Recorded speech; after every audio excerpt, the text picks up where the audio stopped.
আজকে একটা ভিডিও নিয়ে চলে এসেছি বং স্টোরিজে। শীতের রাত, প্রচন্ড ঠান্ডা, তাই আজকে একটু এইভাবেই আমাকে ভিডিওটা করতে হচ্ছে। মানে যাকে নিয়ে ভিডিওটা করা তার জন্য এটাই ঠিক আছে। হ্যাঁ, আমি শ্রেয়া রায়ের কথা বলছি। মানে তাকে সবাই মোটামুটি কম বেশি ট্রেন ডান্স গার্ল বলেই সবাই চেনে। মানে সে মূলত ট্রেনে ডান্স করে বেড়ায়, প্রচুর রিল টিল বানায়। ইভেন সে দিল্লি, মুম্বাই বিভিন্ন জায়গা থেকে সেখানেও ট্রেনে নেচেছে। মানে তার মেন ইউএসপি হচ্ছে সে ট্রেনে নিচে বেড়ায়। পাশে দেখতেই পাচ্ছেন কলকাতা মেট্রোতেও গেছে, বিভিন্ন জায়গায় গেছে। তো হঠাৎ করে আজকে আমি এখানে এলাম কেন? না, এখানে আসার অন্যতম কারণই হচ্ছে যে রাজুদাকে মোটামুটি কম বেশি সবাই জানেন যে পকেট পরোটা রাজুদা। এখন কামারহাটির যে বিধায়ক মদন মিত্র তিনিও তাকে ডেকেছিলেন 25শে ডিসেম্বরে, সংবর্ধনা দিয়েছেন তাকে, ডাকা হয়েছিল বিভিন্ন জায়গায় অনুষ্ঠানে।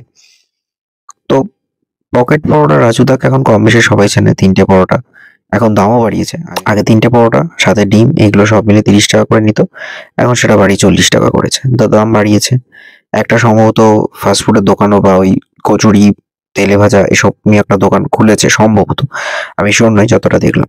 তো এখনো পর্যন্ত তিনি যেটা শিয়ালদায় বসে পরোটা বিক্রি করেন, জায়গাটা তাকে চেঞ্জ করতে হয়েছে। আগে যেখানে হচ্ছিল সেখানে বড় ভিড় হচ্ছিল বলে তাকে জায়গা চেঞ্জ করতে হয়েছে, এবং রিকোয়েস্ট করেছিলেন যে ব্লগারটা দয়া করে এখানে এসে আপনারা আমার ব্যবসার ক্ষতি করবেন না, জিনিস কিনে খান ঠিক আছে, কিন্তু ওই দাঁড়িয়ে থেকে থেকে এই ইন্টারভিউ নাম নাম করে যেভাবে ভিড়টা বাড়ছে তাতে তার ব্যবসার ক্ষতি হচ্ছে।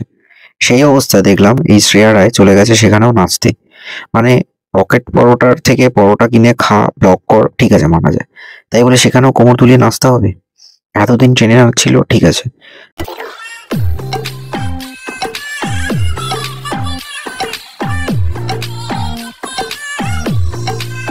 মানা গেল। সেখানেও লোকের সমস্যা হয়েছিল, কিছু কিছু প্যাসেঞ্জার তার নাচ রীতিমতো এনজয় করতো, তাদের সাথেও সে ব্লগ বানিয়েছে, রিল বানিয়েছে। এখন দেখলাম যে সেই পকেট পরোটা রাজুদা তার কাছেও চলে গেছে, গিয়ে সেখানে নাচ করছে। মানে ব্যাপারটা হয়ে গেছে যারা বাকিরা পকেট পরোটা রাজুদার থেকে পরোটা কিনতে গেছে বা খেতে গেছে তারা ফ্রিতে মজরা দেখছে। মানে শ্রেয়া রায় এখন এমনই অবস্থা হয়ে গেছে, যেখানেই যাচ্ছে সেখানে ওই একই বিহারি বা ভোজপুরি এ সমস্ত গান চালিয়ে নাচতে শুরু করে দিচ্ছে।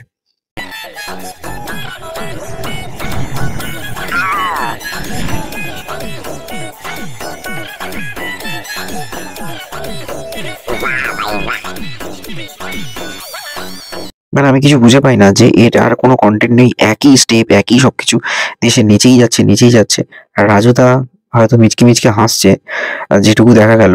মানে সে তার মতো করে তার ব্যবসার কাজ করে যাচ্ছে, কাস্টমারদের খাবার দিচ্ছে।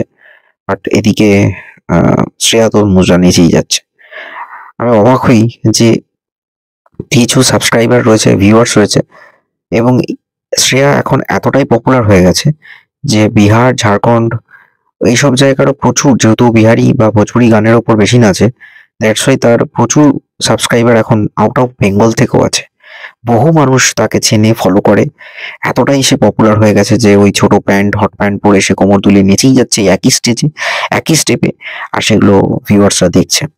এই করে এখন যথেষ্ট জনপ্রিয়তা পেয়ে গেছে কম বয়সে মেয়েটা। মানছি বডি ফ্লেক্সিবিলিটি রয়েছে, তাই বলে রাজুদার দোকানে গিয়েও তোকে নাচতে হবে?